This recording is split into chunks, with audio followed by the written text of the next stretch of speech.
But Chuck was also doing his toddler pose here. Yes, with toddler Chuck. With his head leaning back and his pelvis forward. Yeah, his big boy. He's a big boy stance. His head is too big for his body. And you notice it more with the haircut. The haircut looks so much better, but you notice the big boy stance so much more.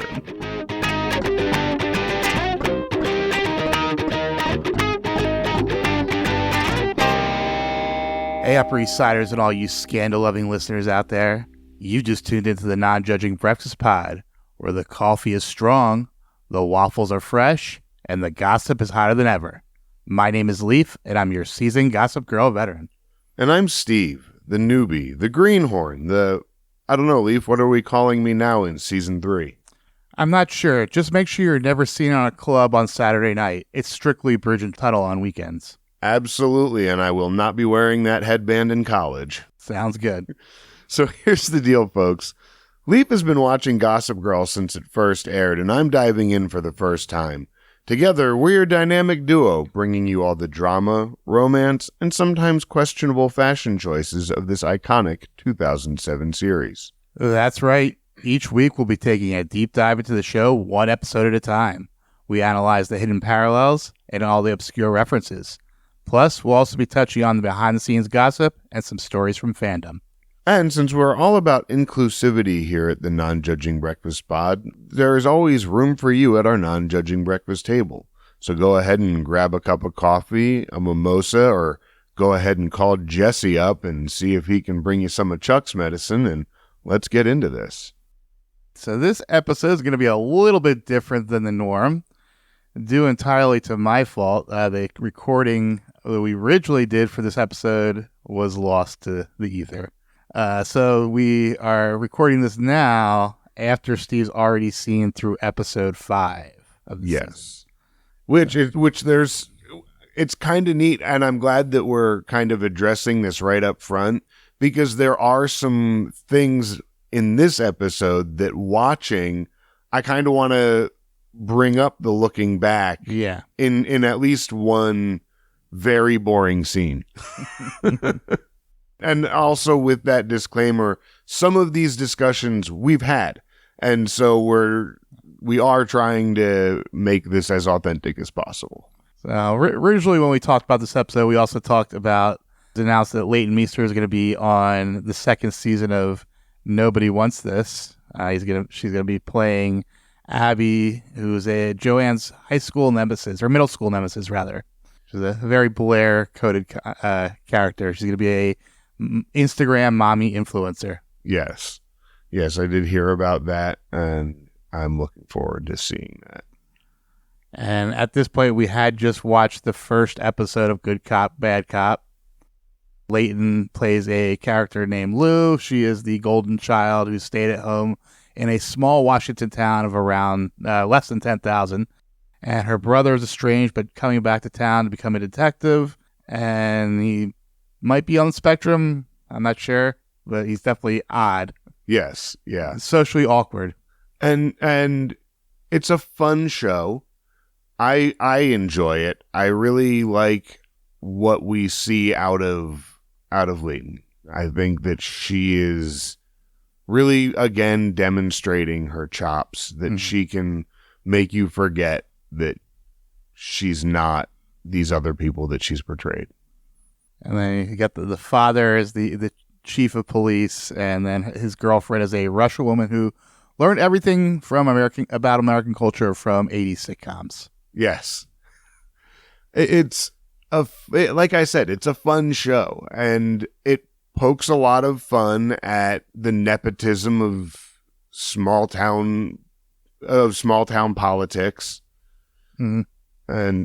And just it, but it really also kind of has an endearing look at small town life. So I haven't watched the most recent, so. And it kind of works well that we're going back to record this episode because we actually got a question about the season premiere, and it is from NJ Flood. Question for Steve. Oh. Would Serena have looked sexier if she was eating a strawberry while riding the polo pony? Well, or licking a wine glass for sure.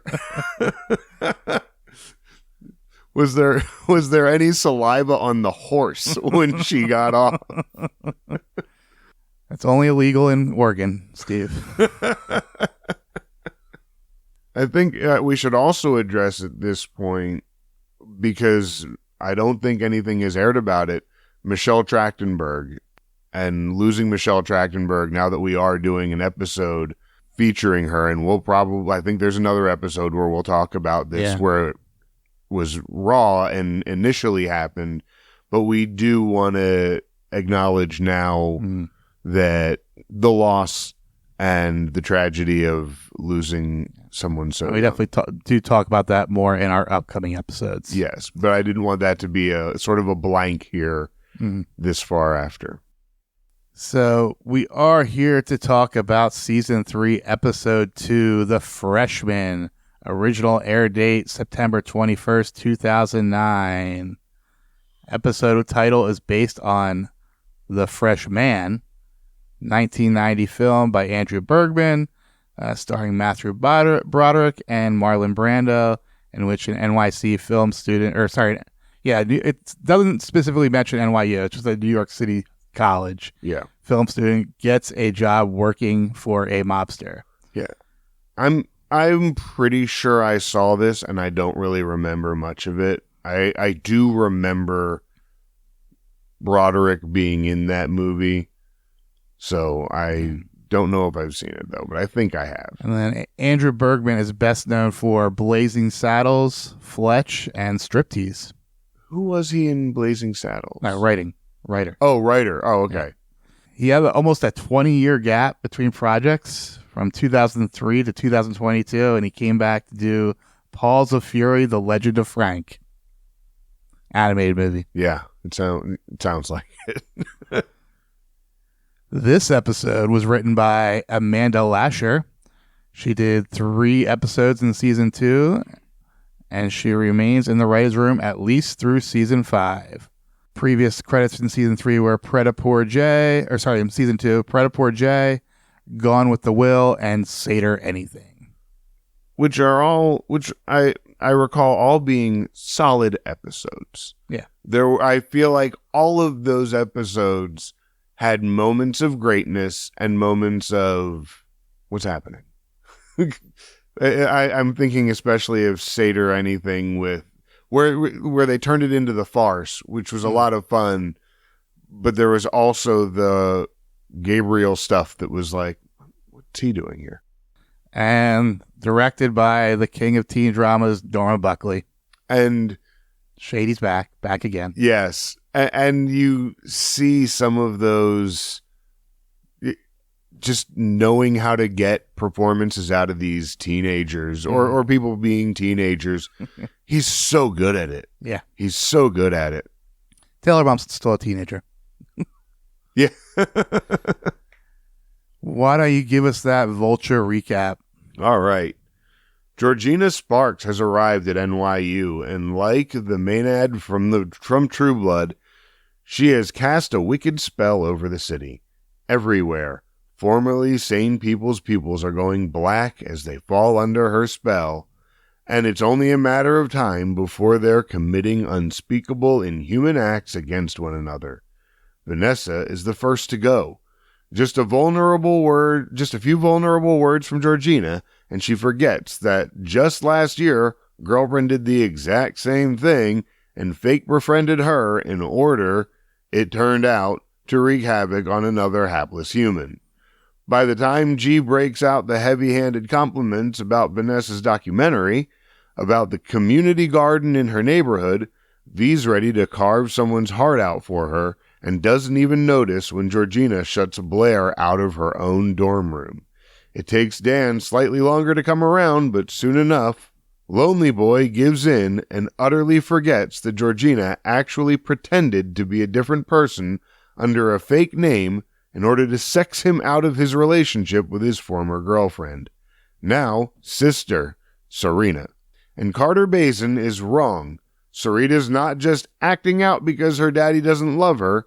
Even though she doesn't have a direct contact with Georgina, she's still affected, which is probably why she becomes possessed and lashes out cruelly when Chuck and Rufus calls her out on her dicky, marble-mouthed behavior.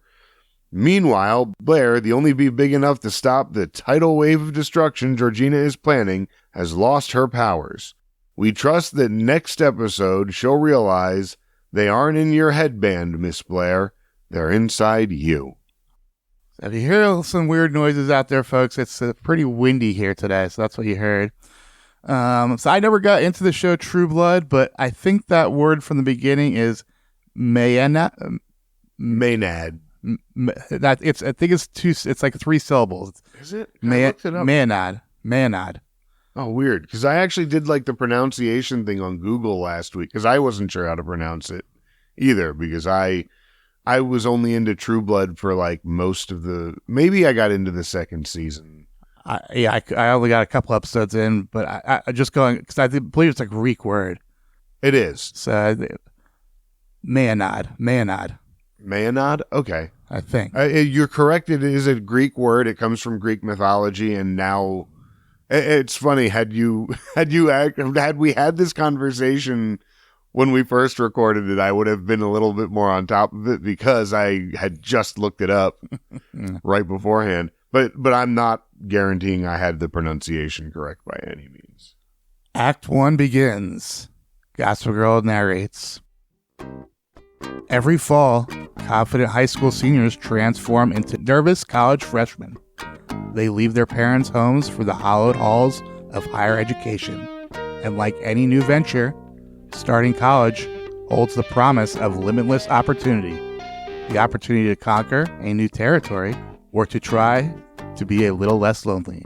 But just because the opportunity presents itself doesn't mean everybody is ready to take it. Yes. Blair is preparing for the first day of college with Dorota's assistance. Yeah, and this is all happening during Gossip Girl talking. I really dig the outfit that Blair puts on with the red and white that she's wearing. Dan is also getting ready for school. Alone at the loft, he is eating a single waffle out of the toaster. Ugh. Let's go back really quickly to that, because this just occurred to me about the Blair scene. Do you think that was written for Eleanor? Because all of the mirror scenes typically have Eleanor, not Dorota. That's like a very mother-daughter relationship thing they've built. I think Dorota gets some of those too, and definitely a lot of like prep scenes Dorota gets. Sure. Okay. It just occurred to me, but it also indicates the motherly nature. Because Dorota is like a second mother to Blair. Definitely. It's the symbol. It's the motherly symbolism there. And yeah, he's eating Eggos. Yeah, Lego my Eggo. Serena is still packing for Brown and gets a congratulatory text from Lily. Seems that she's completely happy about what's happening in her life right now. Chuck is seeing Blair off for the first day of orientation and compares living in the dorms to a seedy porno. We find out that Blair is only staying in the dorms in an attempt to become queen of NYU. Oh, Blair. This is the only... Those things only belong in the back of a video store. Chuck, you disgusting pervert. And this is also the first scene of dialogue. The other stuff was all under the narration. I love this interaction with Chuck and Blair. It's very sweet. It's very Chuck and Blair, but also I'm watching this just thinking, Blair, let it go already. You graduated from high school. Stop trying to make NYU Constance. Yeah, I mean, there's hierarchies everywhere in the real world too. Yeah, so. And Blair's gonna Blair. Yeah. Dan and Serena are having a phone conversation. They encourage each other, but Serena expresses her doubts regarding Brown by not expressing them. Yeah. She just goes silent. Dan is so excited, just like you must be for Brown. And yeah, about that. Yeah. And Serena's so good at masking things like that. A cute co-ed named Katie overhears Dan's name and introduces herself as a fan of Dan. She then invites Dan to her writers group. Yeah, it's not weird. She does hear him say his own name out loud because Dan does sometimes talk about himself in the third person. But you remembered that. Although I guess if you're really following it, well, she wanted to. She submitted too, so she was like, she was definitely. You're following it. Yeah, you would be in on it. Yeah, she was pissed off about not winning, so yeah, that's why she remembered it. And obviously, it's one of those things where she's pissed off she didn't win, but knows why she didn't win. Yeah. In the world where Dan is a phenomenal writer, just ignore the intern in the prop department who writes all his stories. Yes. The thing is that writing in the world, in the Gossip Girl universe, is really bad. Dan is a genius writer, and Jenny is an awesome fashion designer. Yes, just it's kayfabe. Accept it. It's kayfabe. Yeah. Back at the penthouse, Rufus is seeing Serena off and says how proud he is of her. Yeah, she'd have been Lily, but yes, kids. You know, Kelly Rutherford had a baby, so. And it does really establish a relationship between Rufus and Serena. By the end of this episode, establishes a fatherly relationship with her. Right now, he's an extension of Lily, like you said. Mm-hmm. At NYU orientation, things are still prickly between Dan and Vanessa. Blair pulls up in a limo and has to tell Dan and Vanessa that she doesn't know them here, and Scott's also in the scene. And Scott is in this scene. And Vanessa just being an asshole out of the gate. Oh, well, you haven't called me. You haven't called him, and you were the asshole. Yeah. Fucking Vanessa. Fucking Vanessa.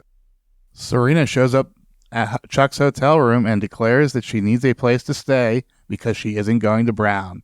Chuck is annoyed when he sees the huge cart of luggage following Serena. Yeah, Serena, Chuck owns a hotel. There are rooms that you could have. Why are you going to Chuck's penthouse? Why can't you be like, Chuck, give me any other room in this whole goddamn hotel? Give her the presidential suite. Give her the honeymoon suite for a couple of nights. Give her any other luxurious room in this hotel. But Chuck was also doing his toddler pose here. Yes, with toddler Chuck. With his head leaning back, his pelvis forward. Yeah, his big boy. He's a big boy stance. His head is too big for his body. And you notice it more with the haircut. The haircut looks so much better, but you notice the big boy stance so much more. Blair has found some new recruits and is giving them tips about living in the city, and she also has gift bags prepared. Just when Blair is whispering to Dorota that this will be easier than she thought, in walks her new roommate, Georgina. Blair trying to bribe these girls is so sad that I'm going to gather all these girls to be my new friends, the ones that I'm handpicking, and I'm going to hand them bags. And Blair is so eager to be accepted by people that are like her. Go find a fucking sorority of rich girls. They're out there. Do they have sororities at NYU? I honestly, off the top of my head, I don't know if they have Greek life there. Not every school does. I know not every school does. I can say with pretty good confidence that I know there are New York schools with fraternities, New York State schools.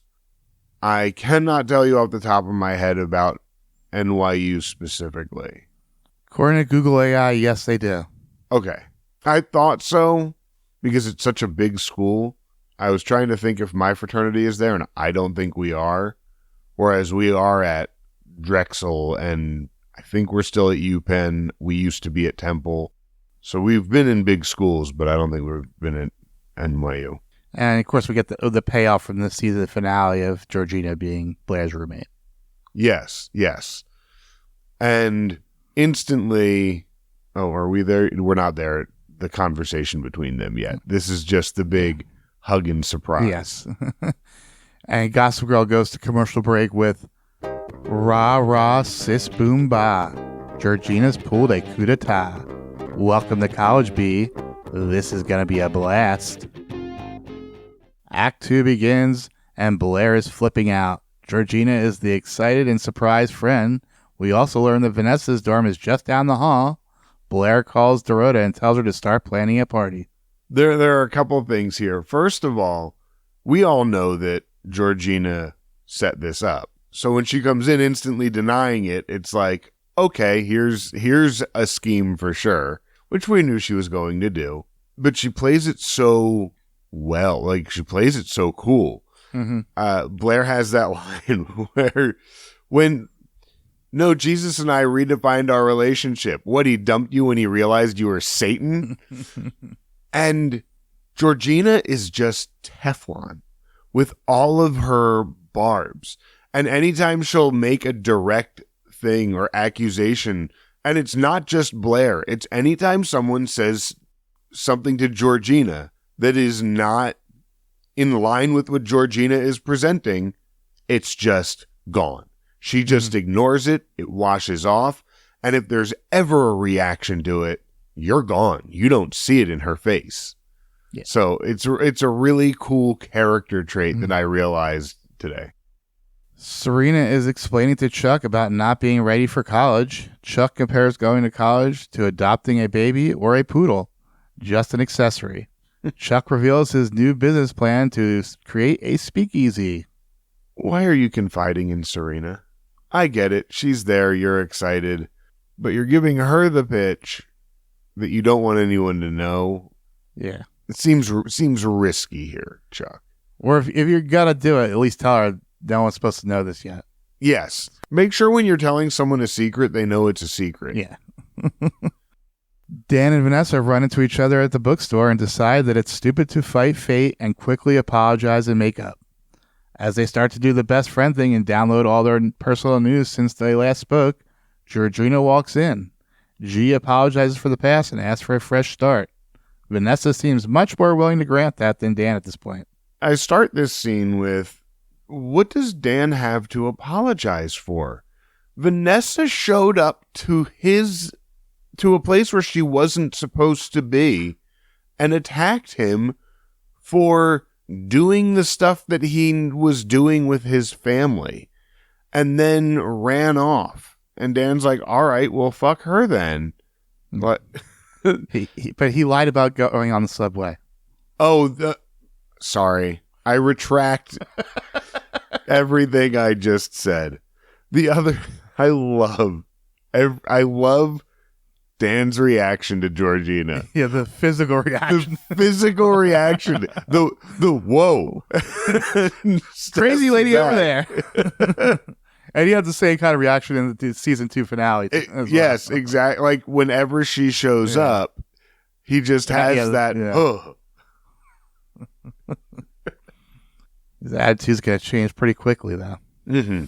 Yes.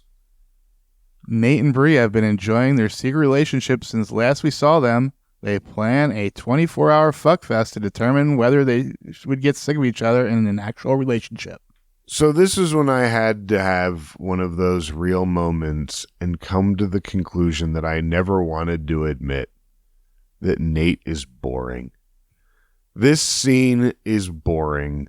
This relationship is boring. And Nate, I'm starting to realize, I love Nate. I'm a stan. Nate is boring. Yeah, he's pretty milquetoast. Yeah.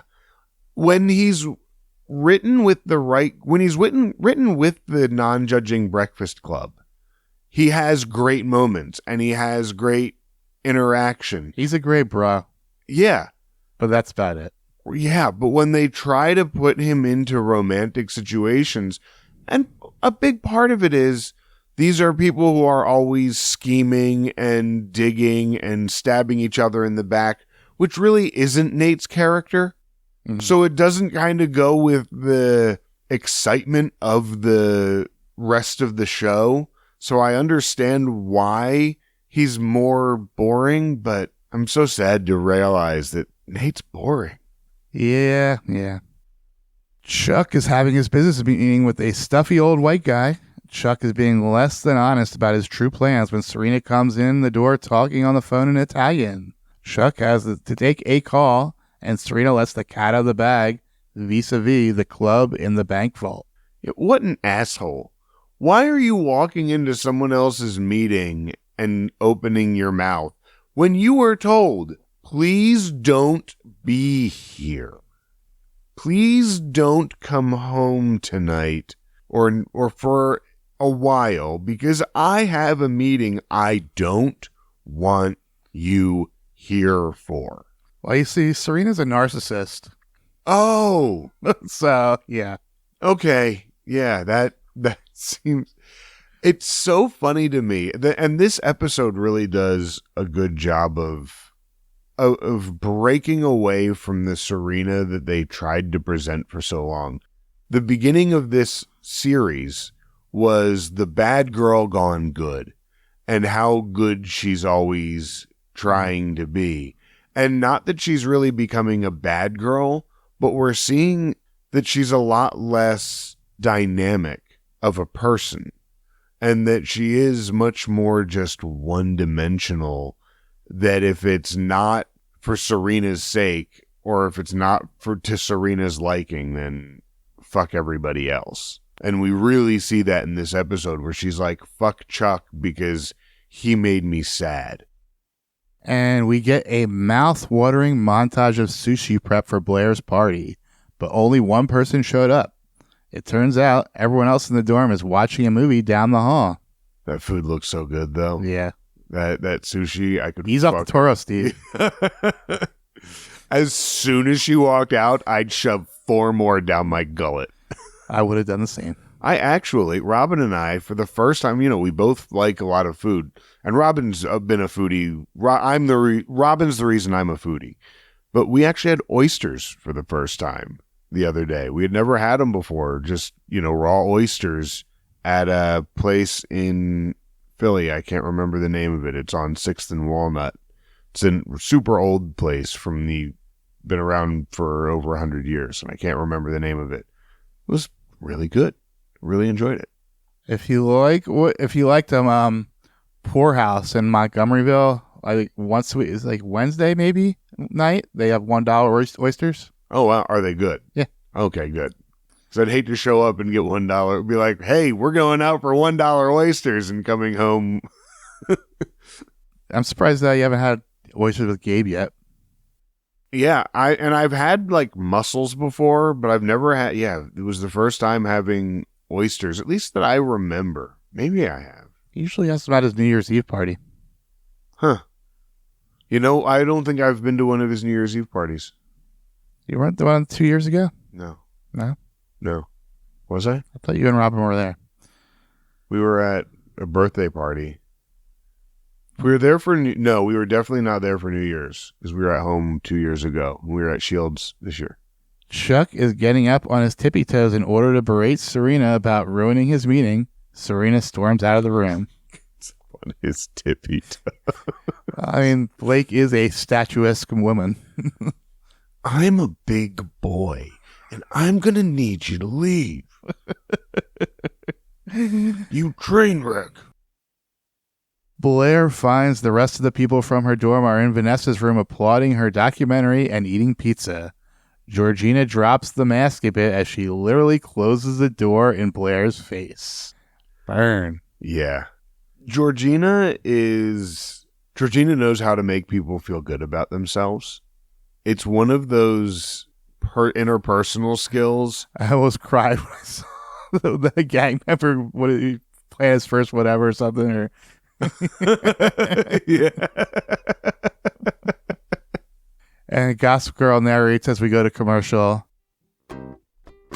Spotted Blair Water from VIP to VD. Poor Blair. How are you going to cure this one? Damn. Yeah. Oscar girl going hard. Yeah. Disrespectful. Act 3 begins. Serena is now crashing in Jenny's old room. Looks like Dan made her toaster waffles for breakfast. As he's leaving for campus, Dan reminds Serena they don't have any servants in Brooklyn. He also tells Serena that she should go see Rufus for some fatherly advice. I love Dan making waffles for Serena. I also had the thought earlier, what if Rufus's waffles really have just been Eggos this whole time? That like, dude, my dad makes the best waffles, and you get there and they're toaster waffles. And it's funny because Dan has a history of getting great fatherly advice from Rufus, so it makes sense that he would make that recommendation. And Rufus does come around by the end of the episode. By the end of the episode, I actually really like what is established by the end of the episode. Mm-hmm. Yes. Blair confronts Georgina about the party G is throwing. Blair is in full crazy mode at this point. G's plan is clearly working. Yeah, it's funny that Georgina's plan is just a well-oiled machine, and she doesn't even have to do anything. You're just the weird girl who threw the fish party. Yeah. Like, Georgina is hardly trying and just winning this whole thing. And it's because Georgina is a chameleon. She can exist anywhere. Yes. She can take on a role. Yes. And Blair can't. Yeah. Blair is Blair. Yeah. And Blair is not in her element. Yeah. And she is floundering. Fish girl. Fish party. Floundering. I'll be here all day, folks. Tip your waiters. Serena is at the penthouse to follow up on Dan's advice. However, it looks like Chuck beat her to the punch and spilled the beans to Rufus. Serena tries to talk to Rufus, but as Serena points out, Rufus is afraid to let Lily find out about Serena not going to Brown. Yeah, you're more afraid of my mom than I am is true. And Rufus instantly recognizes it. Yeah. He instantly realizes. Oh, shit. I was more worried about myself than you. Yeah. I'm more worried about making your mom mad than I am worried about you. And he recognized it. You see it in his face. And in this instant, my first watch through, it's, well, of course, Rufus is not a good girl dad. Rufus is supportive of Dan and not of Jenny. And that was my instant take of this. And Serena calling him on it. Call my mom. You tell her. Yeah. Power move. And really also established with Rufus, there is a way that you and I can communicate, and it is not through threats. Yeah, I guess the problem with the parenting Jenny for Rufus is that Jenny gets emotional and then Rufus just doesn't know what to do. Yeah. Serena kept her cool and went right back at him with facts. Yes. Yeah.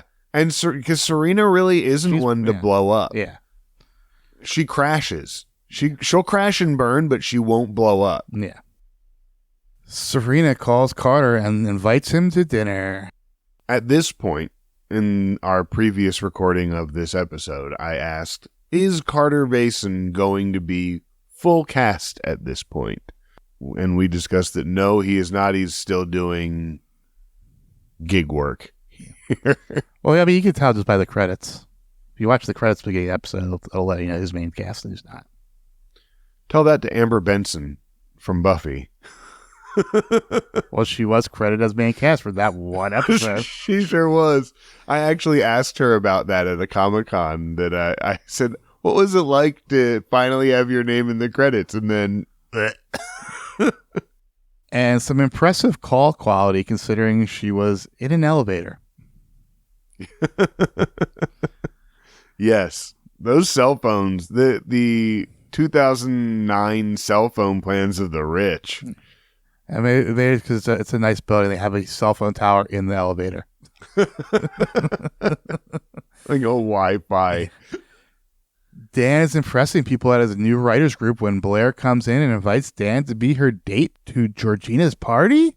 What? I do love a Blair Lonely Boy team up. Not so Lonely Boy team up. And they are definitely getting a lot more interactions this season so far, which is good.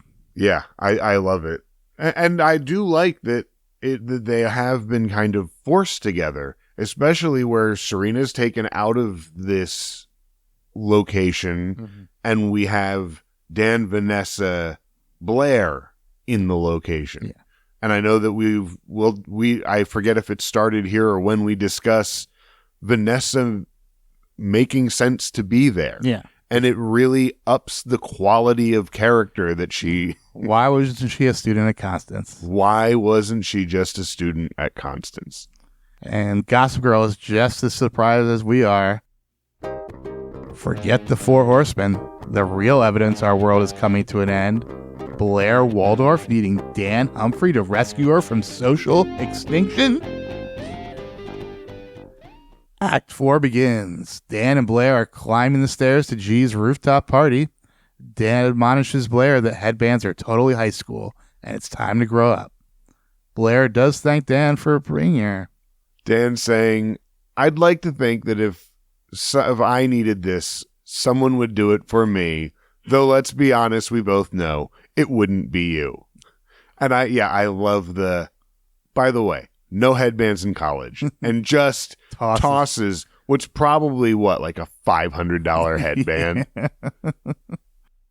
Louis Vuitton. Like some kid is going to go cash that in and buy books for a semester. Booze, you mean? Okay. At the party, Dan reintroduces Blair to Katie. Katie compliments Blair's necklace, but Blair fails to return the compliment. Such an asshole. I love your... Oh. Dan's a writer? And then Dan says, don't talk about high school. Yeah. And she immediately talks about Dan in high school. Yes. Very first thing. Dan apologizes to Georgina. Georgina accepts and tells Dan that Blair is just using him. As they part, I think Georgina really wanted to put her hand on Dan's chest, which is bursting out of his shirt, but she settles for the shoulder pat. Yeah, this was when I first really noticed the glow up. The summer glow up of Penn Badgley. When he walked in, he looks kind of cut. He looks tan. His hair looks good. And he just walks into this party with that kind of confidence and swagger where it's like, wow, there was the hottification of Dan Humphrey over this summer. Yeah. And for real world reasons, he definitely, he did Easy A over the summer, and he bulked up a bit in that because he had his shirtless scene several shirtless scenes, one at the pool and then one when he was at the end of the big dance number in blue body paint and a cape. Yes. Woodchuck Todd. Nate and Bree continue their experiment. Bree learns that Nate has a sentimental streak. Sentimental, boring Nate. Snooze. Snake. Serena and Carter are having drinks at a bar when they see Chuck enter. Serena uses Carter to ruin another business meeting for Chuck. Yeah, Serena was such an asshole. This was just completely out of line. Yeah. To go in and this dude is trying to make business deals to make his company money, and you're blowing that shit up. You're taking money out of your mom's pocket. Chuck's business at this point, your mom makes money if Chuck makes money. So you're not only fucking Chuck, you're fucking the entire board. Not necessarily. This seems to be something Chuck's doing on his own. All the same, yeah. What an asshole. Yeah, but that's tracks for Serena. It really at the beginning of season 2, we had the second Dan and Serena breakup, and she just goes cold. Yeah. She just turns into the Ice Queen. Yeah, she'll go to war. Yeah, she'll go to war. And to drag Carter into it as well. And Carter, you're a dick for going along with this, even though he didn't realize it until it was To be fair, done. him and Chuck are always fucking with each other anyways. So. Yes. But I'm glad he got pissed. Yeah. Blair is awkwardly trying to avoid being drawn into Star Trek versus Battlestar Galactica debate, which she is saved by the bell. She gets a text from an unlabeled number announcing we're here. That's so funny. It is so funny that she's standing there hearing it and they're having this debate, and then they I really want to know your opinion. No, you really don't. My brother in nerdery, you do not want to know her opinion. Dan is catching up with his stalker / half brother. Vanessa and Katie join them in a cheers. Katie then begins inadvertently poking holes in Scott's cover story. However, before Dan and Vanessa can question it, they are interrupted. Scott completely shows his crazy here. 100%. His reaction is just so fucking weird. Why would you tell her to take that professor? I really liked him. Well, what other professors did you take? I don't want to talk about this. It's like, okay, that's not psycho. weird. Yeah.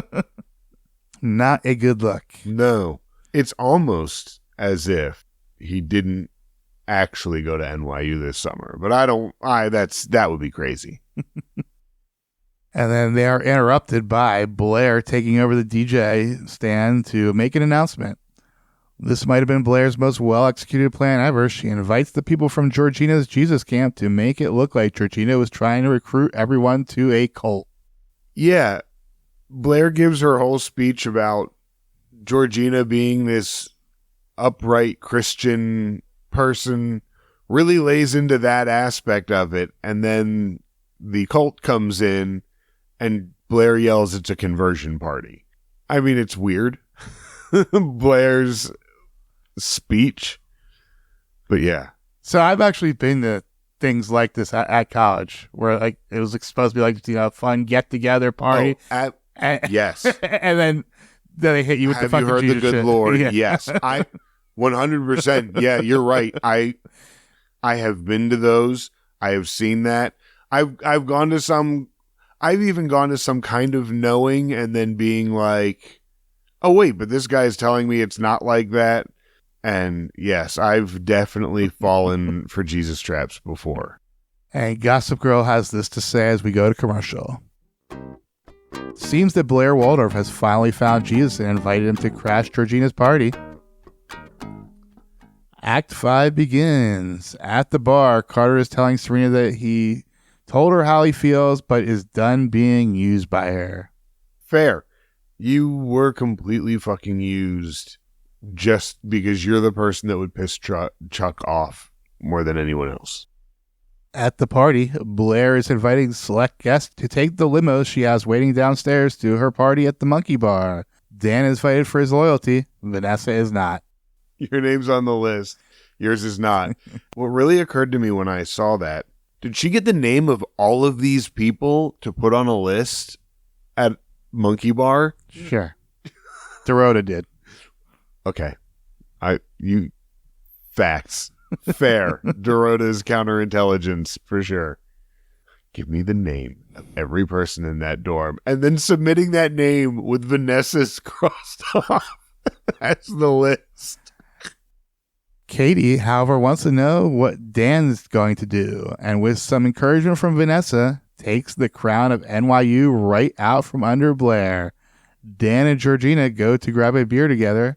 We once again hear Good Girls Gone Bad as Blair is seen slinking out of the party alone. So Dan, super cool thing that you did to save Georgina's party, and super cool thing to get up there and stick up for Georgina and call Blair out on her bullshit and everything that she did. Who wants to stay here and drink with me? Was a bit, someone's feeling their new identity a bit much here. And it's the earlier in that one party scene where Dan's just walking through and you do hear someone go, "Hey, Dan." And he like kind of nods. So they are establishing this guy is already well liked and popular amongst all these people. It's just so cringe to me to be like, but who wants to stay and hang out with me? Oh. Yeah, and the theme song of the party, as I mentioned, is Good Girls Gone Bad, which is Cobra Starship featuring Leighton Meester. Yes, yeah. And we once again go to commercial with a Gossip Girl narration. Uh-oh, B. It looks like your new flock was led astray, and by Dan Humphrey, no less. I guess they know a false prophet when they see one.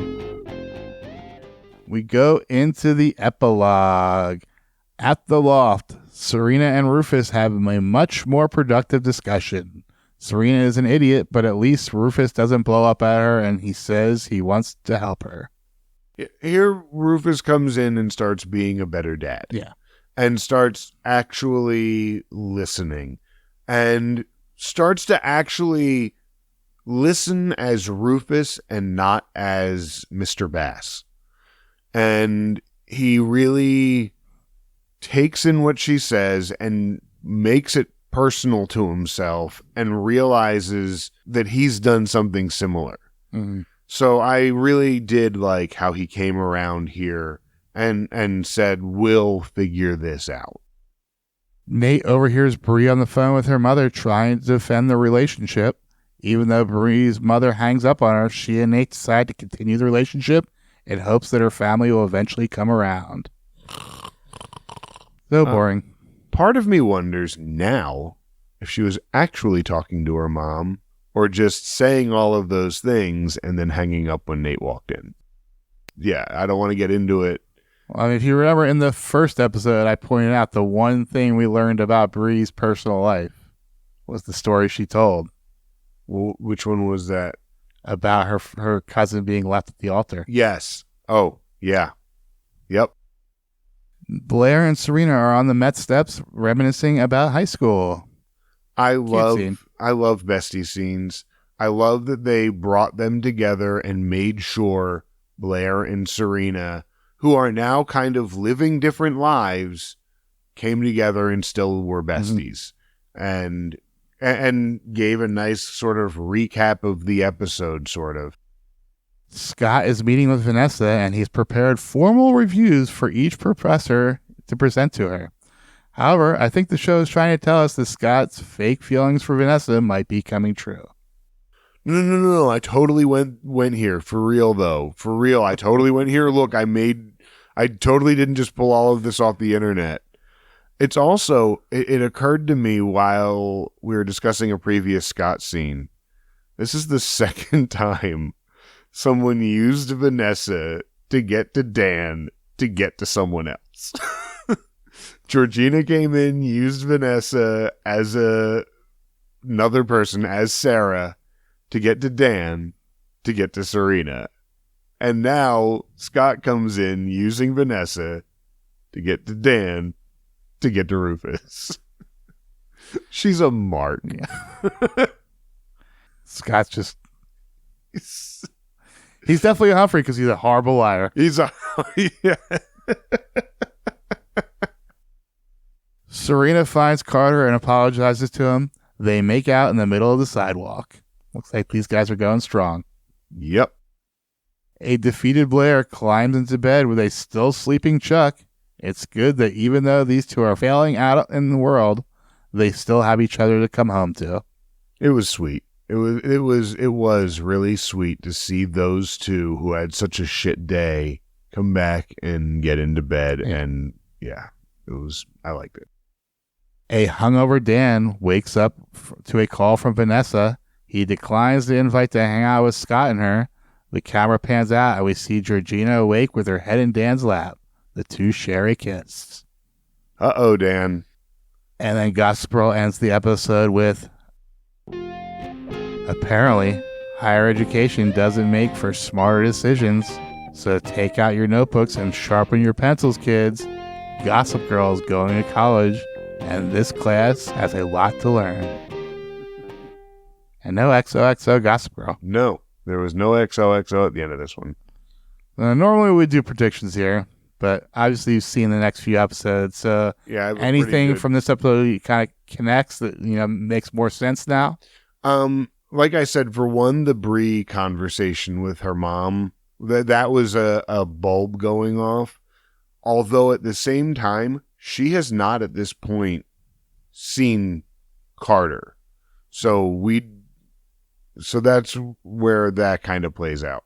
There was something else. There was another watching back moment that was sort of an, oh, and now it's sort of, oh, one of the other big things is the Blair and Chuck relationship and how that is, I guess, still going and still pretty strong.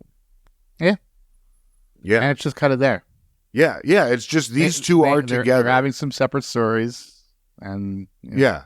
And they'll cross paths, but they don't always interact. Yeah. Those are probably the big things. So that is it for our episode. Let's get into some segments. This week in fandom, we jump in the Wayback Machine to visit the Television Without Pity forums from 2009. Hello there, Peabody here. And this is the Wayback Machine for traveling through time. And this is my boy, Sherman. Speak, Sherman. Hello. Good boy. Overall, they like the episode. Good episode. Mm-hmm. Yeah, I agree. Solid. The Chuck and Blair scene at the end was very cute. Yeah. We agreed. Nate is boring and completely irrelevant to the plot. Oh, Nate. They wished Georgina was a regular. Yeah. Right now, I'm on board with that. I hated her in season 1.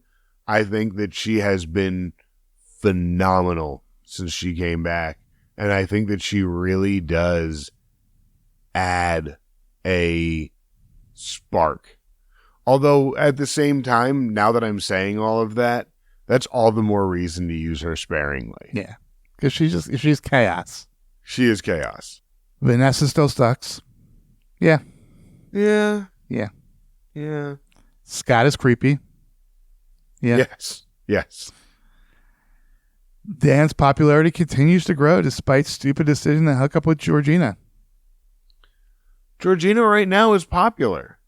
So it's a stupid decision, but it... well, they're pointing out that obviously she's crazy. Crazy, Yeah. yes. But she's playing it so well. And she's hot. She is hot. Serena and Carter are still treading up.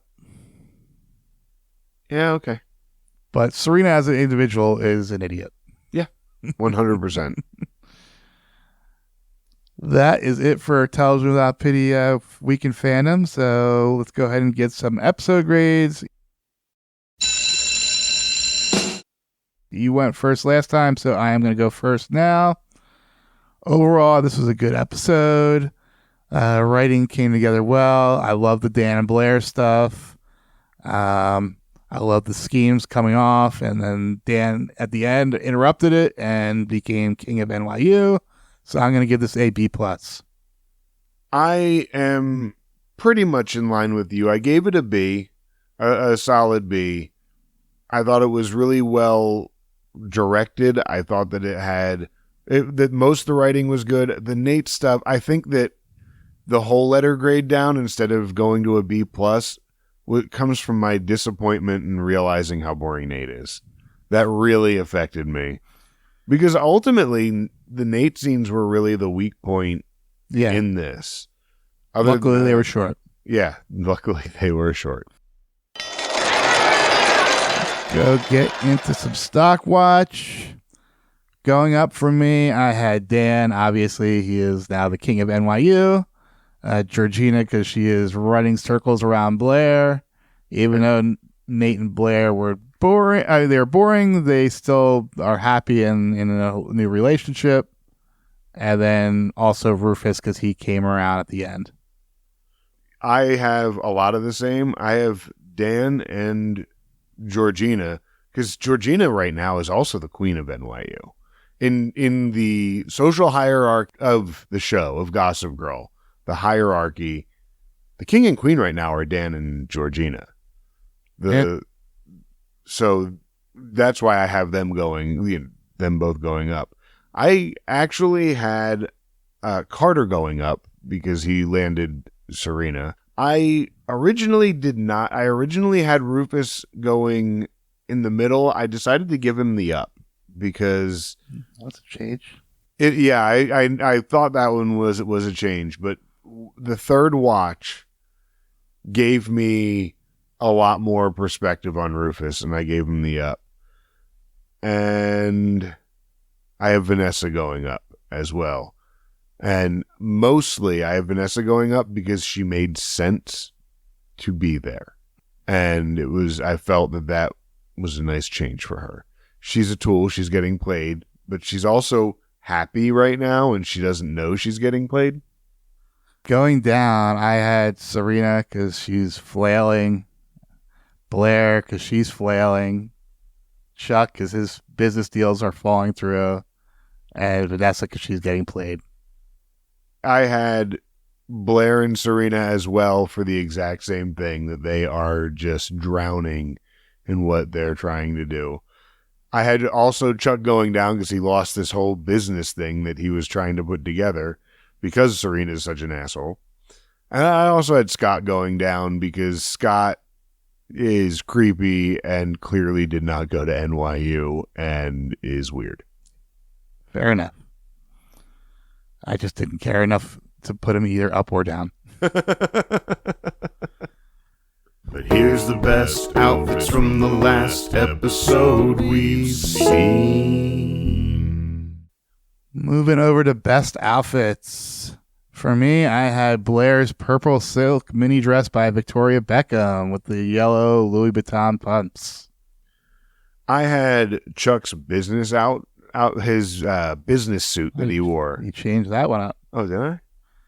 You originally had Blair's party outfit. I also have Blair's party outfit without the headband. So I did write down both. So which one do you want to officially I'm going to officially go with Blair's party outfit without the headband because I realized that the reason that it sounded like I changed is because I changed it last time before this. And so I was reading instead of thinking.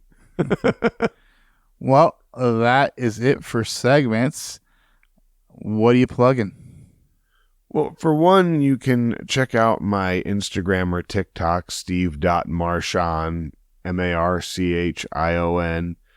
You can also find me on Blue Sky at The Weed Wizard, although I often forget that I'm on Blue Sky. And other than that, I've been watching the new Daredevil.